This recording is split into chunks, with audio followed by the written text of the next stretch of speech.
ఏంటి అందరూ ఏదో పెద్ద జాతకం తప్పు చెప్పాను అంటే ఒక మర్డర్ చేస్తాన్నాడు, లాస్ట్లో ఒక మర్డర్ చేసాడు, అది నేనే అయ్యాను.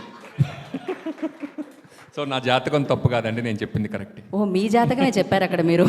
నీ జాతకం చెప్పాను. Thank you so much. ఇంకొక ఫస్ట్ మోహన్ కృష్ణ గారి గురించి చెప్పాలంటే రచయితగా, సినిమా దర్శకుడిగా ఆయన మీ అందరికీ తెలుసు. కాకపోతే ఆయన పర్సనాలిటీలో నాకు బాగా నచ్చిన విషయం ఏంటంటే, నేను నోటీస్ చేస్తే నాకు సినిమాలో అయిన ఫ్రెండ్షిప్స్ అన్నీ ఆయన సినిమాలో పనిచేస్తున్నప్పుడు ఎక్కువయ్యాయి. నిజంగా. ఎందుకంటే ఆయన సెట్లో ఎవ్రీ పని సో జోవియల్, అంటే ఆయన ఎనర్జీయే మొత్తం సెట్ అంతా కూడా ఉంటుంది. Sir, thank you so much for being such a wonderful person. And నాకు మీరు కామెడీ సినిమాలు ఇంకా ఎక్కువ చేస్తూ ఉండాలన్న కోరిక ఉంది సార్. ఎందుకంటే ఇందాక ప్రివ్యూ క్లిప్స్ చూస్తుంటే అందరూ పళ్ళు ఒక్కొక్కడి నోట్లో 32 ఉన్నాయని ఖచ్చితంగా నిర్ధారించుకునే సినిమా మీ సినిమా. రూపా ఎస్ 32 ఉన్నాయి. Thank you. అండ్ ఈ సినిమా అందరూ చూశారు కాబట్టి నటుల గురించి నేనేం చెప్పగలను. Darsi wonderful performance. అండ్ అంటే ఒక ఆల్రౌండ్ నటుడుగా దర్శిని అంటే ఒకసారి చూసిన విధంగా మళ్ళీ దర్శనం ఇవ్వట్లా. ప్రియదర్శి ఎందుకు ఇన్ని రూపాలు మారుస్తున్నావు, hi Roopa. And wonderful performance. అంటే సెట్లో చేస్తున్నప్పుడు కంటే సినిమా చూస్తున్నప్పుడు, ఎస్పెషల్లీ ఆ రింగ్ తీసేసే సీన్లో వాట్ పెర్ఫార్మెన్స్ అనిపించింది రూపా. కంగ్రాచులేషన్స్. అండ్ కిషోర్ నిజంగా అంటే కిషోర్ స్క్రీన్ మీద ఉంటే డైలాగులు కూడా వినిపించినంత ఎనర్జీ ఉంటుంది థియేటర్లో. అది ఎట్లా. అండ్ హర్ష, నిజంగా నాకు మీ నటన అంటే చాలా ఇష్టం అండి.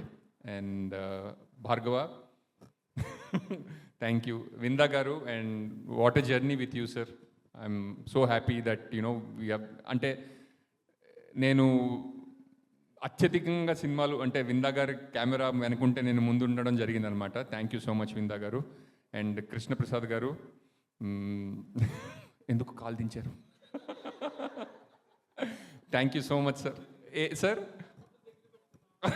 లేదు, నాకు భయం వేస్తుంది, నేను 2 అడుగులు వెనక్కి వెళ్ళాలనిపిస్తుంది. Thank you so much for being a family. Gentlemen దగ్గర నుంచి, యాక్చువల్లీ జెంటిల్మెన్ ముందు నుంచి మనం మాట్లాడుకోవడం మొదలు పెట్టాము. అండ్ నన్ను కూడా మీ మీ ఫిల్మోగ్రఫీలో నా పేరు కూడా ఉండడం నాకు చాలా ఆనందంగా ఉంది sir. Thank you. And one of my favourite actors Ashok Kumar గారు. అంటే నాతో ఆయన జో అచ్యుతానందలో పనిచేశారు, 101 జిల్లాల అందగాడిలో పనిచేశారు, ఫలానా అబ్బాయి ఫలానా అమ్మాయిలో పనిచేశారు. ఆయన్ని డైరెక్ట్ చేయడం నేను బాగా ఎంజాయ్ చేస్తాను sir. And thank you so much. And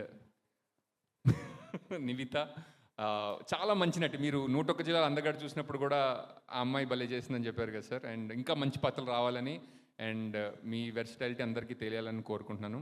and ఇంత ప్రాజెక్ట్ని అంటే లాస్ట్లో మీరు క్లైమాక్స్ చూసినట్టయితే ఉన్న నటులందరూ అక్కడే ఉంటారు. అండ్ ఇటువంటి ప్రాజెక్ట్ని హ్యాండిల్ చేయడం చాలా కష్టం, ఎస్పెషల్లీ స్కెడ్యూలింగ్ దాంట్లో ఆలోచించినట్టయితే కనుక. సురేష్ గారు, థ్యాంక్ యూ. అండ్ నన్ను మీరు నెక్స్ట్ సినిమాలో కూడా ఇంతే జాగ్రత్తగా తొందరగా పంపించేస్తూ లేట్గా పిలుస్తూ ఉండాలని.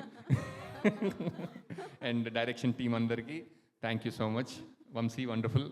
అండ్ గీత గారు, చెప్పండి. అయిపోయింది. ఏం సందేహం లేదు, మీరు మంచి డైరెక్టర్. ఏం సందేహం లేదు, మీరు మంచి యాక్టర్ కూడా.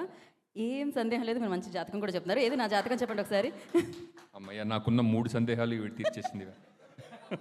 Thank you. ఈ ఈవెంట్ చాలా బాగా చేయబోతున్నారని తెలుస్తుందండి. ఆల్మోస్ట్ సగం వరకు కాకపోతే 11 నుంచి రేఖ 1:30 వరకు ఉంది. నాకు కొంచెం టెన్షన్గా ఉంది. ఏమంటారు ఇప్పుడు మరి? ఇక్కడే ఉండమంటారా 11, 1:30 వరకు? లేదు, థ్యాంక్ యూ సో మచ్.